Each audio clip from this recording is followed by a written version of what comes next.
అక్కడ బీజేపీని ఓడగొట్టడానికి హిందూ రాష్ట్రంగా ఉన్నటువంటి దాన్ని బీజేపీతో పాటు హిందూ సమాజం ఎక్కువగా ఉన్నటువంటి దాన్ని వాళ్ళని విడగొట్టడానికి మతాల పరంగా కులాల పరంగా విడగొట్టడానికి ఇప్పుడు కాంగ్రెస్ గవర్నమెంట్ ఆ యొక్క మన ఆల్ ఇండియా ఉలేమోతో చేతులు కలిపి చేస్తున్నటువంటి పనులను చూస్తే ఆశ్చర్యపోతాం మనం. వాళ్ళు ఏం చెప్తున్నారంటే ఈ ముస్లిం సంఘాలకు సంబంధించి వక్ఫ్ బోర్డుకు సంబంధించిన భూములు ఆ గుంజేసుకున్న దానికి చట్టబద్ధత కల్పించాలని చెప్తుంది. అక్కడ ఏవైతే భూములు ఉన్నాయో అవి డైరెక్ట్గా మేము మావి అని చెప్తున్నామో మావి రిజిస్ట్రేషన్లు అయిపోవాలని చెప్తున్నాడు. అంటే వక్ఫ్ బోర్డు పైన రిజిస్ట్రేషన్లు అయిపోవాలని చెప్తున్నాడు. 48 జిల్లాల్లో మాకు సంబంధించినటువంటి భూములు ఉన్నాయి, ఆ భూములు మొత్తం మాకే రిజిస్ట్రేషన్ చేయాలని చెప్తున్నారు.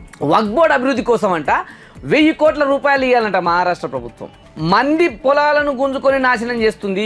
వక్ఫ్ బోర్డు అనేటువంటిది హిందువుల పొలాలను గుంజుకొని నాశనం చేస్తుంది, ముస్లింల మైనార్టీల పొలాలను కూడా గుంజుకొని నాశనం చేస్తుంది. వక్ఫ్ బోర్డు అనేటువంటిది క్రిస్టియన్ల పొలాలను కూడా గుంజుకుంటుంది.